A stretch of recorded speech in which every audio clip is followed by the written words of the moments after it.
मायके की रात वर्सेस ससुराल की रात। रात के 11 बजे हैं। बाहर उमस और भयंकर गर्मी है। गौरी रसोई के तवे के पास फर्श पर बिखरी हुई जली रोटियों के बीच बैठी हुई है। उसकी बड़ी मम्मी कल्लो जी हाथ में जलती हुई लकड़ी का जलता हुआ टुकड़ा लिए गुस्से से हाँफ रही हैं। चचेरे भाई निठल्ला और निकम्मा सोफे पर बैठकर हंस रहे हैं और बड़े पापा चतुर सिंह दरवाजे पर खड़े होकर कलाई घड़ियां देख रहे हैं।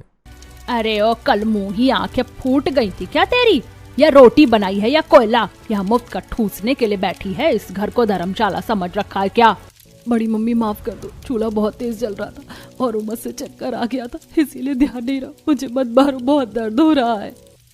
अरे कल्लो, क्यों अपना खून जला रही है इस मनहूस के पीछे? इसके बाप के मरने के बाद से हमारे घर का तो सुख चैन ही छिन गया है। खिला खिला कर इसकी खाल मोटी करती है, तभी जुबान लड़ाती है।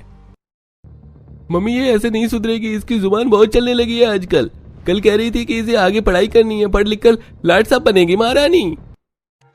अरे पढ़ाई करेंगी? 9 दिन चढ़े 2.5 कोस। इसे घर का झाड़ू पोछा तो ठीक से होता नहीं है। चलिए शहर की मेम साहब बनने। 2 कोड़े मारो इसे। कल्लो जी गौरी के बाल पकड़कर उसे जोर से जमीन की तरफ धक्का देती है। गौरी का सिर रसोई के काउंटर से टकराता है। चूड़ियां टूट जाती हैं और वो दर्द से चीख पड़ती है और बेहोश हो जाती है। रात के 2 बजे उसे होश आया है। चतुर सिंह, कल्लो और दोनों बेटे अंदर ठंडी हवा में सो रहे हैं। गौरी के माथे से खून बह रहा है। वो हाथ में एक कटा हुआ पुराना तकिया सीने से चिपकाए उनके बंद दरवाजे के बाहर भयंकर उमस और पसीने में खड़ी है। ताई जी, मुझे बहुत तेज गर्मी लग रही है, क्या मैं आपके कमरे में सो जाऊं? अच्छा, हमारे कमरे में सोएगी? कहीं की महारानी पटरानी हो रही है? अच्छा, तो अब तू आधी रात को हमारी नींद खराब करके हमारी जगह सोने के सपने देख रही है? कहीं दिमाग सटिया तो नहीं गया तेरा? भाग यहाँ से।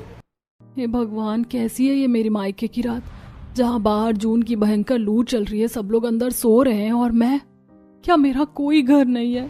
अरे ओ मनहूस की औलाद, अब यहाँ बाहर खड़ी होकर क्या भूतनी की तरह दरवाजे पर मंडरा रही है? जा नीचे उस कोठरी में जाकर मर। और हाँ, बाहर की ये लाइट बंद कर देना। बिजली का बिल क्या तेरे मरे हुए बाप के खाते से आएगा? बड़ी मम्मी, उस कोठरी में एक भी खिड़की नहीं है, घुट घुट कर दम निकल जाएगा मेरा, और वहाँ बहुत मच्छर है। मुझे यहीं फर्श पर। मम्मी, बाहर इसका भौंकना बंद करवाओ, हमारी नींद खराब हो रही है। ज्यादा नखरे दिखाए तो लात मार कर सीधे घर के बाहर फेंक दूंगा, फिर सड़क पर काटना अपनी रातें। कल्लो जी गौरी को जोर से धक्का देकर उस अंधेरे छोटे स्टोर रूम में धकेल देती है और बाहर से लोहे की भारी कुंडी चढ़ा देती है। स्टोर रूम में बंद होते ही गौरी घुटनों के बल बैठ जाती है। मच्छरों का झुंड उसके चेहरे पर मंडराने लगता है और पसीने से भीग जाती है। काश उस दिन दादा दादी ने मुझे इनके साथ में नहीं भेजा होता, मेरी इतनी बुरी जिंदगी नहीं होती। ये मच्छर, ये गर्मी, ये भगवान, मेरा क्या होगा? क्या मेरी रातें ऐसी दर्दनाक रहेंगी? रोते रोते गौरी की आंख लग जाती है। अगली सुबह 5 बजे कल्लो जी चीखती हुई अपने कमरे से आती है। अरे ओ महारानी, जा जाकर हैंडपंप से पानी लेकर आ। मेरे बच्चों को गर्मी हो रही है, परेशान हो रहे हैं, और यहाँ पर महारानी को आराम परवाने से फुर्सत नहीं है। अब जा जाकर बाल्टी भर कर लेकर आ। जी ताई जी। सुबह के 6 बज रहे हैं। गौरी नीली प्लास्टिक की भारी बाल्टी हाथ में लिए बाहर हैंडपंप से पानी भरकर ला रही है। उसकी आंखों के नीचे काले घेरे और दोनों पैरों और हाथों पर मच्छरों के काटने के बड़े बड़े लाल निशान उभरे हुए हैं। पड़ोस की विमला चाची हाथ में चाय का कप लिए अपनी गैलरी से ये सब देख रही हैं। अरे ओ कल्लो रानी, जरा बाहर तो आ रही, देखना जरा अपनी इस भतीजी गौरी के हाथ पैर। इतने मोटे मोटे फोड़े कैसे पड़ गए इसके पूरे शरीर पर, जैसे किसी ने मधुमक्खी का छत्ता छोड़ दिया हो इस बेचारी पर। अरे विमला चाची, क्या बताएं तुम्हें, ये गौरी जो है ना, पूरे घर की मिठाई अकेले ही सफा चट कर जाती है अंदर बैठ के। अब तुम तो जानती हो, जिसका खून इतना मीठा होगा उसे तो मच्छर ज्यादा काटेंगे ही ना। सारा खून चूस गए इसके। देखो, हमारे निठल्ला निकम्मा को तो एक मच्छर भी नहीं छूता। हाँ चाची, मुझे अच्छे से पता है कि इस घर में किसका खून मीठा है और किसकी जुबान कड़वी है, जो रात दिन मेरे जीवन में जहर घोल रही हैं। अच्छा, हमें तो लगा कि बेचारी को रात भर कोठरी में बंद करके मच्छरों से कटवाती हूँ। चलो मिठाई कम खिलाया करो फिर। अपने घर का देखो, हमारे घर की चिंता मत करो। चोरी का माल मोरी में ही जाता है, जितनी मिठाई चुराएगी उतने मच्छर तो काटेंगे ही। कल्लू जी विमला के अंदर जाते ही गौरी का कान पकड़कर उसे अंदर खींचती हैं। ओ कलमुही मनूस, बाहर खड़े होकर तमाशा मत दिखा, अंदर जाकर सीधे चूल्हा फूंक। दोपहर के 2 बजे हैं। सूरज की सीधी और तीखी धूप खुले आंगन में पड़ रही है। जमीन का फर्श तवे की तरह तप रहा है। अरे ओ कामचोर, सीधे इस तपते फर्श पर घुटनों के बल बैठ और पूरे आंगन का पोछा लगा। बड़ी मम्मी छाले पड़ गए हैं पैरों में, थोड़ी देर छांव में बैठ जाने दो। अरे ज्यादा जुबान मत लड़ा, चुपचाप काम कर, नहीं तो रात को दाने दाने को तरसा दूंगा। तपती धूप में गौरी छत का पोंछा लगाती है और पसीने में भीगती हुई दिन भर काम में लगी रहती है। शाम के 7 बजे हैं। निठल्ला और निकम्मा गौरी को दोनों हाथों से पकड़कर घसीट कर ला रहे हैं। वो उसे घर के कोने में बने एक छोटे अंधेरे स्टोर रूम की तरफ ले जा रहे हैं, जहां कबाड़ भरा है। बहुत रो रही थी ना दोपहर में, आज तेरी आवाज इस कोठरी से बाहर नहीं जानी चाहिए। छोड़ो मुझे, बड़े बाबू बचाओ। बेटिया, अंधेरे में आज रात का खाना बंद है तेरा। निठल्ला निकम्मा गौरी को कमरे में बंद करके लोहे की भारी कुंडी चढ़ाकर ताला बंद कर देते हैं। अंदर से गौरी के दरवाजा पीटने की दबी दबी आवाज आती है। न रात के 1:30 बजे है। आसमान में बिजली कड़क रही है, पर हवा बिल्कुल बंद है। निठल्ला और निकम्मा स्टोर रूम का ताला खोलकर गौरी को बालों से पकड़कर खींचते हुए सीढ़ियों से ऊपर खुली छत पर लाते हैं। नीचे कोठरी में तेरे रोने की आवाज से पापा की नींद खराब हो रही थी। आज की पूरी रात तू इसी तपती हुई छत पर काटेगी। भैया, ऊपर बहुत मच्छर है, हवा भी नहीं चल रही, मेरा दम घुट जाएगा, मुझे नीचे सीढ़ियों में सो जाने दो। चुपचाप पड़ी रहे यहाँ पे, सुबह 5 बजे नीचे आकर पानी भरना है, याद रखना। छत का दरवाजा बाहर से बंद हो जाता है। गौरी अकेली पसीने से लथपथ मच्छरों के झुंड के बीच छत पर घुटनों में सिर छिपाकर सुबक रही है। अगले दिन दोपहर के 3 बज रहे हैं। बाहर जून की चिलचिलाती धूप और भयंकर गर्मी है। रसोई के कोने में एक स्टील की थाली में सूखी फफूंद लगी बासी रोटियां रखी हैं। गौरी पसीने से पूरी तरह भीगी हुई है और उसने ताई कल्लो जी के जबरदस्ती करने पर ऊन का भारी सर्दियों वाला स्वेटर पहन रखा है। बड़ी मम्मी, भगवान के लिए मुझ पर तरस खाओ। जून का महीना, इस भारी स्वेटर में मेरा दम घुट रहा है, बहुत पसीने आ रहे हैं मुझे दूसरे कपड़े दे दो। अरे ओ महारानी, नए कपड़े क्या तेरे लिए आसमान से टपकेंगे? गर्मियों के कपड़े फट गए तो क्या इन सर्दियों के कपड़ों का अचार डालेगी? चुपचाप पहन इसे, नहीं तो धूप में खड़ा कर दूंगी। ज्यादा नखरे मत कर, ले चुपचाप ये रोटी खा और बर्तन मांजने बैठ। भैया, ये 3 दिन पुरानी बासी रोटी, इसमें से बदबू आ रही, मुझसे नहीं खाई जाएगी। खानी तो यही पड़ेगी, नहीं तो आज का क्या अगले 2 दिन का दाना पानी बंद कर दूंगा। हमारी मम्मी के दिए कपड़ों और खाने पीने में मीन वेग निकालती है। तभी चतुर सिंह कमरे से बाहर आकर कड़कड़ाते हुए चिल्लाते हैं। निठल्ला निकम्मा, इसका रोना धोना बंद कराओ। जरा सा काक क्या कह दिया जैसे पहाड़ टूट पड़ा इस पर। इसे ले जाकर वापस कोठरी में बंद करो, इसकी अकल भी ठिकाने आएंगी।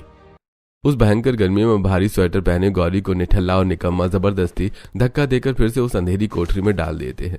गर्मी और भारी कपड़ों के कारण गौरी का चेहरा लाल पड़ चुका है। वो बेहोश होने की हालत में फर्श पर गिर जाती है। तभी कल्लो जी के फोन पर गांव से राजेश्वरी जी का फोन आता है। कल्लो जी तुरंत गौरी को घसीट कर अपने पास लाती हैं। उसके बाल पीछे से कसकर पकड़ लेती हैं। हेलो, अरे हाँ माँ जी, पाए लागू। हाँ, सब ठीक ठाक है शहर में।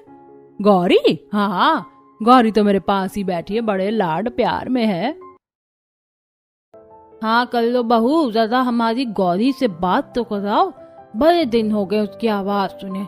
ठीक से तो है ना मेरी बच्ची? ले बात कर, और याद रखना अगर एक शब्द भी उल्टा सीधा मुंह से निकाला तो तेरी खाल उधेड़ दूंगी। हाँ दादी, मैं बिल्कुल ठीक हूँ।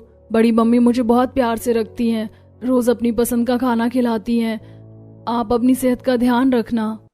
गौरी बेटा सुनो, शहर के बड़े रईस देव प्रकाश अग्रवाल जी के बेटे आकाश का रिश्ता आया है तुम्हारे लिए। बहुत बड़ा खानदान है, वो लोग लड़की देखना चाहते हैं, इसलिए हम भी कल सुबह तक शहर आ रहे हैं, वहीं बैठकर बात पक्की करेंगे। गौरी के हाथ से फोन छूटकर सोफे पर गिर जाता है। वो डर और घबराहट से थर थर कांपने लगती है। चतुर सिंह तुरंत फोन काटकर आगे आते हैं। अरे बाप रे कल्लो, ये क्या सुन रहा हूं मैं? है? अगर माँ बाबूजी कल सुबह यहाँ आ गए और उन्होंने गौरी का ये हाल देख लिया, ये फटे पुराने कपड़े और चेहरे पर मार के निशान और मच्छरों के चकत्ते, तो छोटे भाई के गांव वाली सारी जायदाद हमारे हाथ से निकल जाएगी। वो सब गौरी के नाम कर देंगे। मम्मी, इस कलमुई का रिश्ता इतने बड़े अग्रवाल खानदान में कैसे हो सकता है? वो तो शहर के सबसे बड़े रईस हैं। तुम सब चुप रहो, अभी 2 दिन का समय हमारे पास।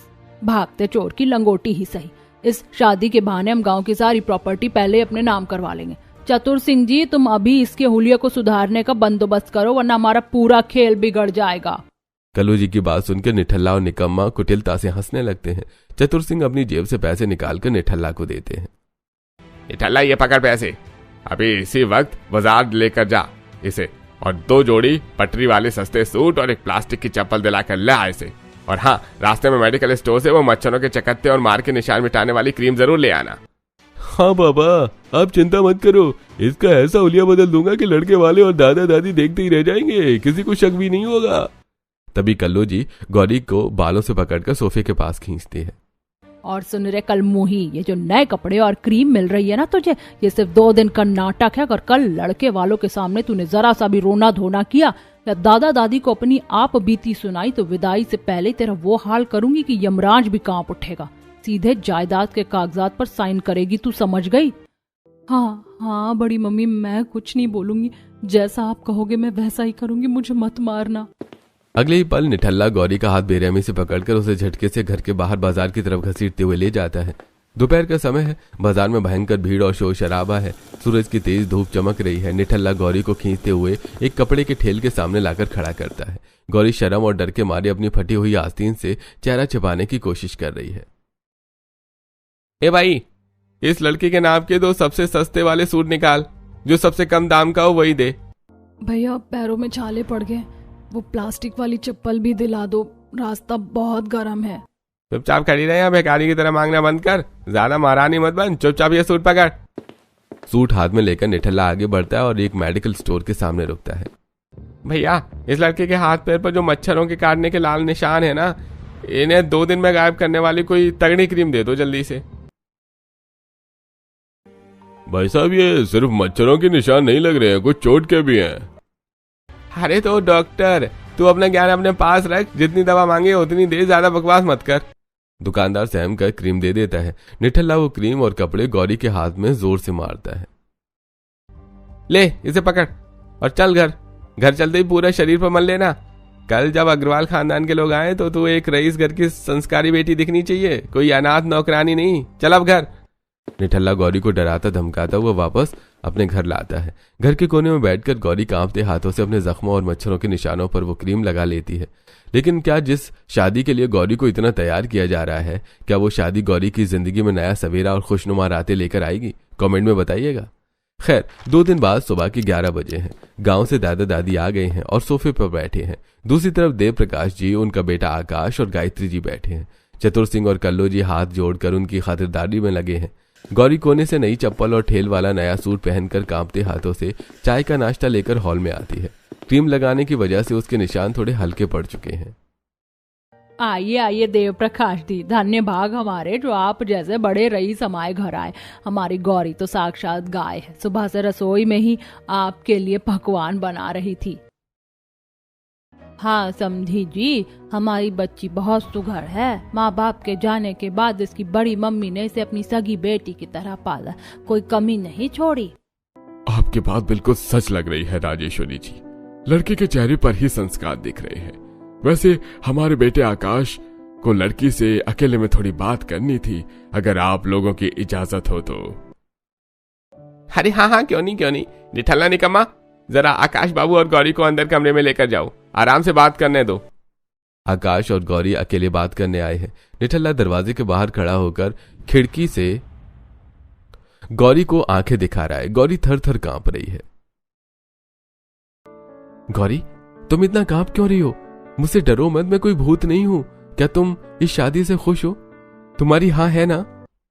अगर मैंने इस अमीर लड़के को ना कह दिया तो बड़ी मम्मी विदाई से पहले मेरी जान ले लेंगी, और अगर हाँ कह दिया तो कम से कम इस नरक जैसे मायके और इन भयानक तड़पती रातों से हमेशा के लिए पीछा छूट जाएगा। गौरी, तुम्हारे माथे पर ये कैसा निशान है? तुम ठीक तो हो ना? हाँ जी, मैं ठीक हूँ, बस कल रसोई में चक्कर आ गया था। मेरी तरफ से इस शादी के लिए हाँ है। आकाश उसकी सादगी और सहमी हुई आंखों को देखकर मुस्कुरा देता है। उसके बाद दोनों की शादी पक्की हो जाती है। कुछ समय बाद शहर के एक नॉर्मल मैरिज हॉल में आकाश गौरी के गले में मंगलसूत्र पहना रहा है और उसकी मांग में सिंदूर भर रहा है। फेरे खत्म होते ही विदाई से ठीक पहले चतुर सिंह और कल्लू जी गौरी को कोने वाले कमरे में खींच ले जाते हैं। चतुर सिंह की जेब में गांव की जायदाद के कागजात हैं। चल कल मुई, बहुत बड़े घर की रानी बन गई ना तू। अब चुपचाप इस अंगूठे पर स्याही लगा और गांव की सारी जमीन हमारे नाम ट्रांसफर कर। अगर 1 सेकंड की भी देरी की तो तेरे इस पति को यहीं ठिकाने लगा दूंगा। जल्दी कर, बाहर गाड़ी खड़ी है तेरी, चमड़ी जाए पर दमड़ी ना जाए। अपने बाप की जायदाद हमारे नाम कर, तभी तू इस घर की दहलीज पार करेगी। गौरी कांपती उंगलियों से उन कागजात पर अपने अंगूठे का निशान लगा देती है। ये लीजिए, ले जाइए सब कुछ, पर भगवान के लिए मुझे छोड़ दीजिए, मुझे यहाँ से जाने दीजिए। कागजात हाथ में आते ही कल्लू और चतुर सिंह बनावटी तौर पर रोते हुए गौरी को विदा करते हैं। गौरी बिना रोई कार में बैठती है। रात के 10:30 बजे हैं। अग्रवाल निवास के बाहर पूरा परिवार खड़ा है। गायत्री जी हाथ में कुमकुम, अक्षत और आरती की थाली लिए खड़ी हैं। दरवाजे पर तांबे का एक सुंदर कलश और कुमकुम के पानी से भरी थाली रखी है। गौरी लाल जोड़े में घूंघट निकाले खड़ी है। नजर ना लगे मेरी प्यारी बहू को। चल बेटा गौरी, अपने दाहिने पैर से इस कलश को हल्के से गिराकर घर के अंदर कदम रख। हे भगवान, बड़ी मम्मी कहती थी कि मैं मनहूस हूँ, जहाँ जाऊंगी वहाँ अमंगल करूंगी। अगर ये कलश मुझसे ठीक से नहीं गिरा तो क्या ये लोग भी मुझे मारेंगे? अरे डरो मत गौरी, पैर आगे बढ़ाओ। माँ कब से तुम्हारी आरती उतारने के लिए खड़ी है। गौरी कांपते हुए पैर से कलश को हल्के से ढकेलती है और कुमकुम की थाली में पैर रखकर जैसे ही सफेद फर्श पर चलती है उसके पैरों के सुंदर लाल निशान छप जाते हैं। गायत्री जी तुरंत आगे बढ़कर उसे गले लगा लेती हैं। आज से ये घर तुम्हारा हुआ बेटा। राधा, लखन, जाओ अपनी भाभी को घर के अंदर ले जाओ। चलो भाभी, आपको आपका नया कमरा दिखाते हैं। रात के 11:30 बजे हैं। आकाश के कमरे में एसी चल रहा है जिससे ठंडी ठंडी हवा आ रही है। बेड पर मखमली गद्दे और सुंदर चादर बिछी है, लेकिन गौरी उस आलीशान बेड पर न बैठकर कमरे के सुदूर कोने में फर्श पर जमीन पर घुटने मोड़कर सिकुड़ कर बैठी है। उसने डर के मारे न तो एसी का रिमोट छुआ है और न ही लाइट बंद की है। आकाश कमरे में आता है। गौरी, अरे तुम यहाँ नीचे फर्श पर क्यों बैठी हो? और इतनी गर्मी में कमरे का एसी और पंखा क्यों बंद कर रखा है? देखो तुम पूरी पसीने से भीग गई हो। मुझे माफ कर दीजिए, मुझसे बहुत बड़ी गलती हो गई।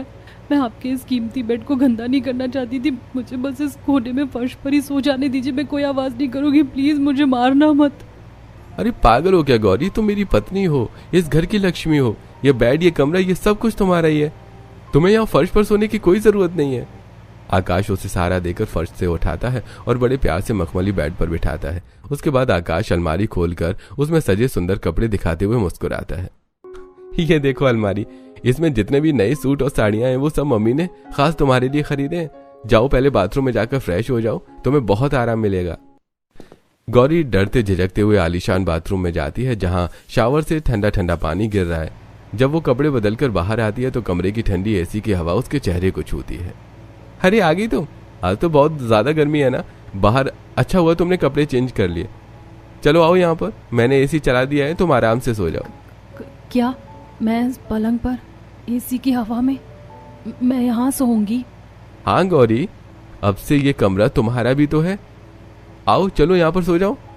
आकाश के कहने पर गौरी बेड पर लेट जाती है और अपने मायके की तड़पती रातों को याद करते हुए गौरी अपने ससुराल में पहली रात बिना किसी खौफ के चैन की नींद सो जाती है।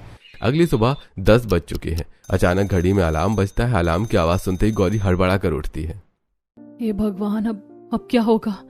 अब यहाँ भी मेरी बेरहमी से पिटाई होगी। मैं इतना देर तक सो ली, बड़ी मम्मी को पता चला तो नहीं। गौरी जोर जोर से रोने और खुद का सिर पीटने लगती है। उसकी चीखें सुनकर गायत्री, राधा और लखन दौड़ते हुए कमरे में आते हैं। गौरी बेड से उतरकर सास गायत्री जी के पैर पकड़ लेती है और बिलख बिलख कर रोने लगती है। माँ जी, मुझे माफ कर दो, मुझसे बहुत बड़ा पाप हो गया। मैं सुबह लेट उठी हूँ, मुझे थप्पड़ मत मारना, मुझे धूप में तपती छत पर मत निकालना, मेरे बाल मत खींचना, प्लीज बड़ी मम्मी की तरह मेरी चमड़ी मत उधेड़ना, मैं अभी सारा काम कर दूंगी। अरे चुप हो जा मेरी बच्ची, चुप हो जा, रोते नहीं है। घी का घड़ा कभी फूटा नहीं करता। तू इस घर की लक्ष्मी है, तुझे यहाँ कोई हाथ भी नहीं लगाएगा। हाँ भाभिया, बिल्कुल मत डरो, हमारे घर में कोई सुबह जल्दी नहीं उठता। आप जब तक चाहे सो सकती हैं। मैं आपके लिए गरम गरम पोहा और चाय ऊपर कमरे में ही ला रही हूँ। अरे सुनो भाभी, ये आकाश भैया बहुत खड़ूस दिखते हैं पर है नहीं। अगर इन्होंने आपको जरा सा भी डराया ना तो मुझे बताना, मैं और माँ मिलकर इनकी क्लास लगा देंगे। अपनी सासू माँ की ममता और पूरे परिवार का प्यार देखकर गौरी की आंखों के आंसू थम जाते हैं। गौरी धीरे धीरे शांत होती है। तभी आकाश कमरे में दाखिल होता है। माँ क्या हुआ? गौरी रो क्यों रही है? तुम्हारी तबीयत तो ठीक है ना गौरी? आकाश, जरा अपनी पत्नी के हाथ और पीठ के निशान देखो। ये बच्ची आज सुबह लेट क्या उठी, इसके दिल का खौफ बाहर आ गया। ये हमसे भीख मांग रही है कि इसे धूप में मत भेजना, इसके बाल मत खींचना। उस चतुर सिंह और कल्लो ने इस बच्ची को जानवर बनाकर रखा था। क्या ये लोग इतना गिर सकते हैं? हाँ, लेकिन वो बाद में देखेंगे। पहले इस बच्ची को देखते हैं। बेटा तू नहा ले, हल्के कपड़े पहन ले, फिर नीचे आ जा। जी ठीक है मम्मी जी। सुबह के 10:30 बजे हैं। सासू माँ गायत्री जी रसोई में खड़ी हैं। गौरी हिचकिचाती हुई रसोई के दरवाजे पर खड़ी होती है। गायत्री जी के हाथ में गरम गरम पोहे की प्लेट और चाय का कप है। अरे गौरी आ गई बेटा, चल पहले गरम गरम पोहा खा और चाय पी। माँ जी, मायके में अगर रात को जरा सी भी देर से सोऊं तो सुबह 4 बजे ही बड़ी मम्मी लात मारकर उठा देती थी। कहती थी कि मुफ्त की रोटियां तोड़ती है, पहले सारा काम कर। आज पहली बार सुबह की धूप देखकर भी मुझे डर नहीं लग रहा। वो मायके की काली रातें थी मेरी बच्ची, उन्हें भूल जा। अब तू ससुराल की रातों को याद रखना बस। गायत्री जी खुद अपने हाथों से गौरी को पहला निवाला खिलाती हैं। नाश्ता करने के बाद सासू माँ और आकाश उसे लेकर लिविंग रूम में आते हैं। लिविंग रूम में पूरा परिवार बैठा है। फोन पर गांव से दादा हरिप्रसाद और दादी राजेश्वरी वीडियो कॉल पर हैं। गौरी हिचकिचाते हुए दादा दादी से बात कर रही हैं। गौरी बेटा कैसी है तू? ससुराल में सब ठीक तो है ना? हाँ दादी, यहाँ सब बहुत अच्छे हैं। मुझे मखमली गद्दे पर सुलाते हैं, एसी वाले कमरे में रखते हैं। मायके जैसी तकलीफ यहाँ नहीं है। अरे मायके जैसी तकलीफ मतलब? अरे चतुर सिंह और कल्लो ने तेरे साथ क्या किया गौरी? सच सच बता बेटा। दादाजी, जब माँ पापा गुजर गए और मैं अपना झोला लेकर ताऊ जी के घर आई थी, तब से लेकर शादी की आखिरी रात तक मुझे कभी चैन की नींद सोने नहीं दिया गया। विदाई की रात को भी बड़ी मम्मी ने मेरा गला दबाने की कोशिश की थी और जबरदस्ती अंगूठा लगवा लिया था। गौरी रोते हुए उठकर अंदर चली जाती है। दादा दादी एकदम शॉक्ड रह जाते हैं। अरे राजेश्वरी, अरे दाल में कुछ काला नहीं, पूरी दाल ही काली है। उस चतुर सिंह और कल्लो ने हमसे झूठ बोला कि वो गौरी को अपनी बेटी की तरह रखते हैं। हमें तुरंत शहर जाकर सच का पता लगाना होगा। दोस्तों, गौरी के माता पिता की मौत के बाद उसके सगे ताऊ और ताई ने उसके साथ जो बर्ताव किया, क्या समाज में अनाथ लड़कियों के साथ ऐसा वाकई होता है? क्या अपनों के वेश में छुपे ऐसे कसाईयों को बेनकाब करना जरूरी है? अपनी राय कमेंट में जरूर दें। अब देखिए कहानी का सबसे बड़ा मोड़। दोपहर का समय है। दादा दादी गांव से सीधे शहर में चतुर सिंह के घर पहुंचते हैं। ताई कल्लो और ताऊ चतुर सिंह आंगन में बैठे हैं। दादाजी जोर से दरवाजा खटखटाते हैं। अरे बाबूजी, अम्मा, आप लोग अचानक यहाँ शहर में? चतुर सिंह, तुम्हारी बुद्धि खराब हो गई है क्या? एक तो हमने अनाथ बच्ची को तुम्हारे भरोसे छोड़ा और तुमने उसकी जिंदगी नरक बना दी। अरे राम जी, अम्मा जी, आपका दिमाग खराब हो गया है क्या? एक तो हमने उस मनहूस लड़की को इतने अपने घर में रखा, खिलाया पिलाया, और अब आप हम ही पर ऐसे घटिया इल्जाम लगा रही है। वो लड़की नंबर 1 की झूठी है। तभी शोर सुनकर पड़ोस की एक औरत दीवार के पास आकर खड़ी हो जाती है। अरे अम्मा जी, ये कल्लो सरासर झूठ बोल रही है। हमने अपनी आंखों से देखा है। जेठ के तपते महीनों की रात हो या कड़कड़ाती ठंड की रात, ये कल्लो गौरी को घर से बाहर निकाल देती थी। वो बच्ची हाथ में तकिया लेकर बाहर खड़ी रोती रहती थी। अंदर ये लोग एसी में सोते थे, मच्छर उसे काटते थे, पर इन्हें तरस नहीं आता था। इन लोगों ने उस बच्ची को जानवर से बदतर बना कर रखा था। पड़ोसन की बात सुनते ही दादा हरिप्रसाद का खून खौल उठता है। उनका गुस्सा 7वें आसमान पर पहुंच जाता है।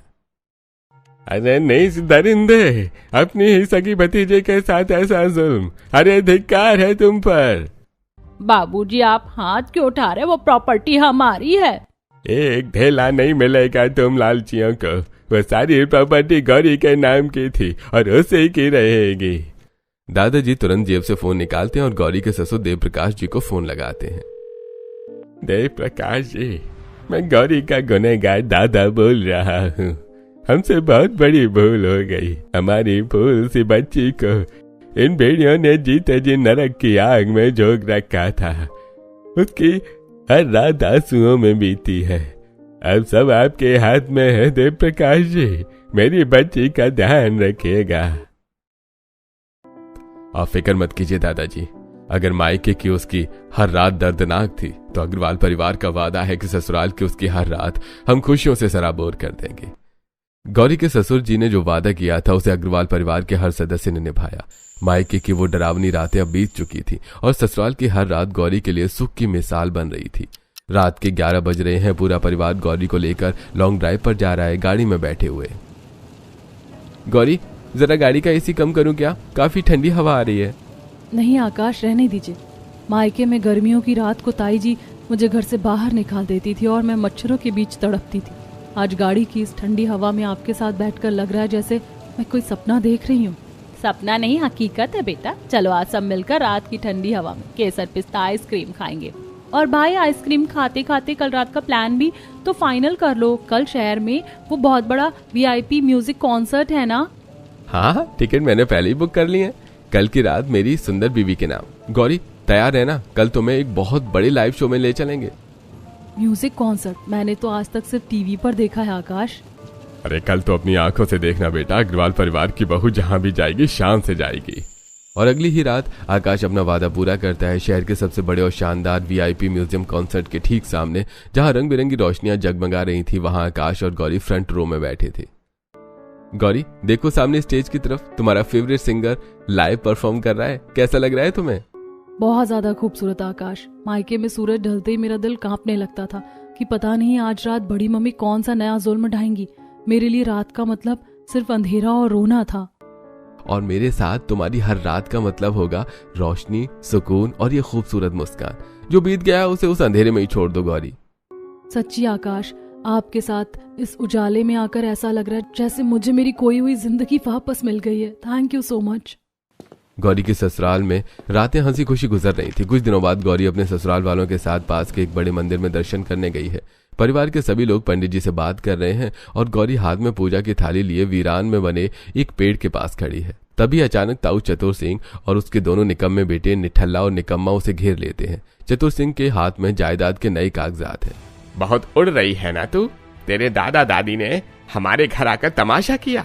चल चुपचाप इस नए पेपर पर साइन कर, नहीं तो आज तुझे जिंदा नहीं छोड़ेंगे। नहीं ताऊ जी, मैं साइन नहीं करूंगी।